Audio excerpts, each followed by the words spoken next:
together, doing heroic work 24/7. Folks that you would expect from FEMA, and folks that we would come to expect at CAL FIRE, and our local police and fire and sheriffs, but also our Conservation Corps.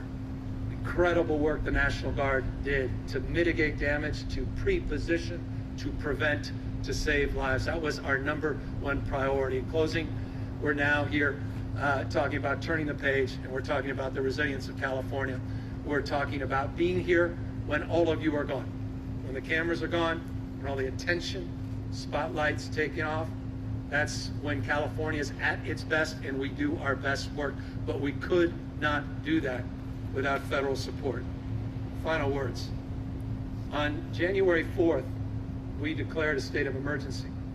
4 days later, before I can even request it, Chief of Staff, President of the United States reaches out and says yes, in anticipation of what I had yet to request, and that was a presidential declaration.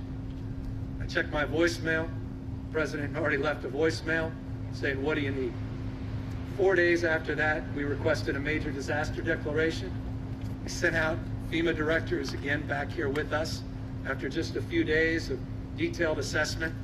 Now we over half a dozen, now 7 counties that are included in a major disaster declaration. Trust me, that matters.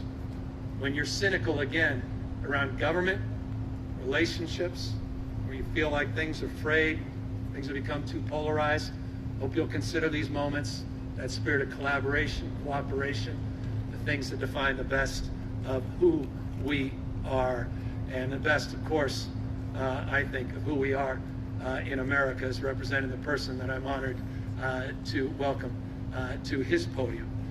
Mr. President, it is an honor to have you back here. Ladies and gentlemen, the President of the United States.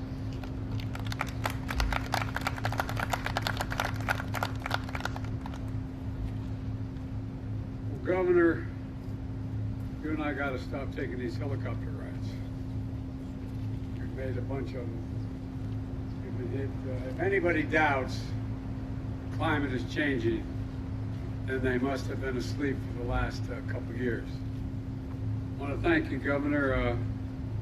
You and I, along with the Vice President, have been in close touch since this storm hit, and even before it hit, when we were talking about it coming. We told the Governor that we do everything we can, whatever he needs, but he's been through a whole hell of a lot. I don't know what we had 3 or 4 flights up and down the state for the wildfires and the damage done. It's been astounding what you've done. And I want to say what I said then, and I'll say again. The federal government's not leaving its responsibility till it's all fixed, it's done. You know, Mr. Mayor, or Madam Mayor, I want to thank you and the county supervisor, the local officials, the first responders, for all that you have done and all you have been dealing with to try to protect your constituents in a way that gives them some, I guess maybe the thing that's most needed in these times is a sense of hope that everything's going to be able to be done, everything's going to be able to be fixed. And I want to thank the entire California delegation for working with my administration. Alex and Jimmy, thank you for what you've done being with me today. And you know, we did an aerial tour of the damage. And unlike when we did the aerial tour of the fires, it's not as obvious from the air just how much damage has been done. We flew over the entire area, the parts of the state, the entire, you know, they got more rainfall in a single day than they get in an entire year in parts of the state. Drenching rains, powerful winds, floods, landslides, but you don't feel it till you walk the streets or when you're able to walk. And you know, toppling of thousands of trees, 20,000 customers, 200,000 customers lost their power through the storm. Now it's less than 5,000, but it's still 5,000 people don't have power. We got to get it down to zero. Nearly 150,000 people were under evacuation orders.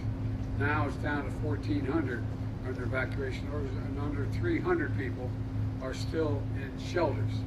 But tragically, 21 people died, and that little boy we're still trying to find. Everybody I've talked to so far today just spontaneously brings that up.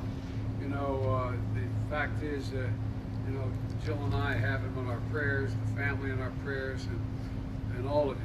While the situation is still treacherous, we're cautiously optimistic that the worst part is behind. The waters recede, but we'll see the full extent of the damage to the homes, the businesses, and the farms and ranches. And we know some of the destruction is going to take years to fully recover and rebuild. But we got to not just rebuild, we got to rebuild better. We got to rebuild better. Last week I signed an expedited major disaster declaration for the state of California. Yesterday I directed the federal government that will cover 100% of the cost of removing debris and emergency measures like sheltering evacuees and paying overtime for first responders for the next 60 days.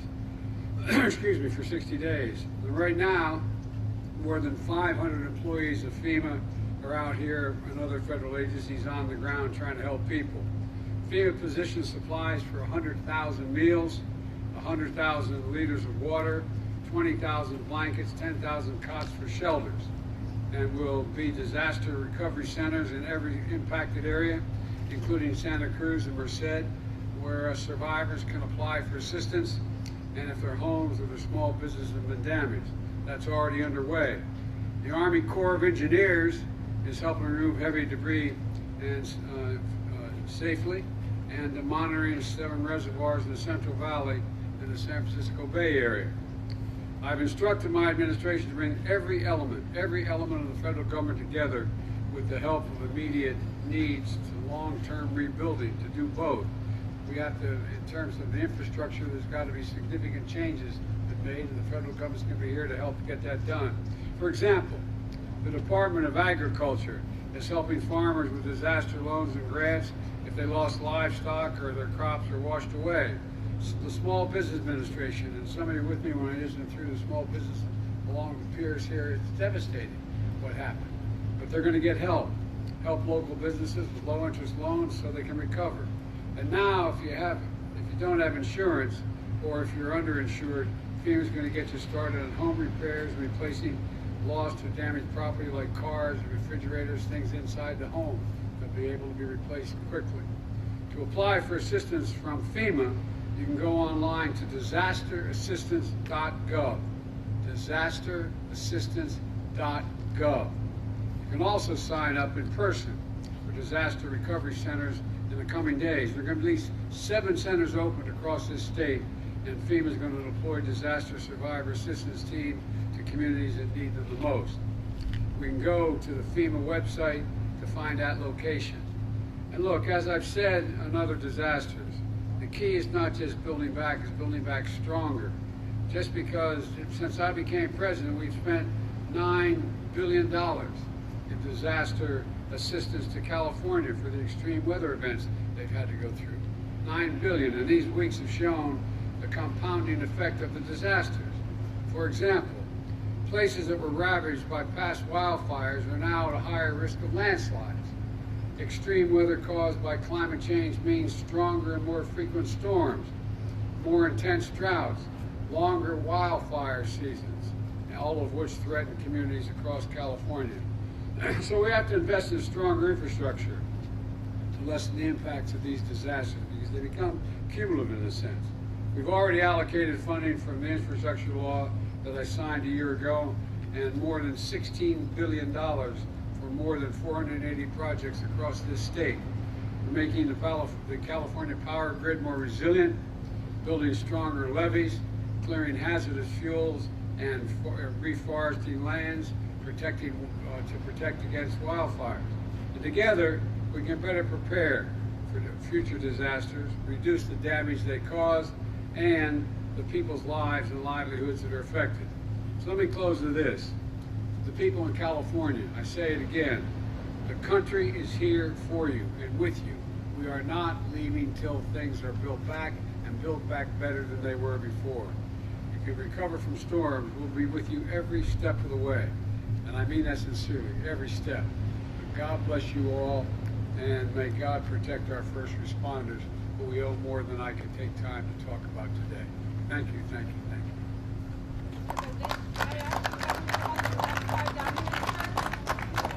Thank you. You know, I will answer the question, but here's the deal. You know, what quite frankly bugs me is that we have a serious problem here we're talking about. We're talking about what's going on, and the American people don't quite understand why you don't ask me questions about that. But having said that, what's your question? Do you have any regrets, sir, that you did not reveal the existence of the documents back in November before the midterm? Just hang on, okay? Look, as we found a handful of documents were filed in the wrong place. We immediately turned them over to the archives and the Justice Department. We're fully cooperating, looking forward to getting this resolved quickly. I think you're going to find there's nothing there. I have no regrets. I'm following what the lawyers have told me they want me to do. It's exactly what we're doing. There's no there there. Thank you. Thanks, guys. Thanks, press. Thanks, guys. Thank you, press. Thanks, guys.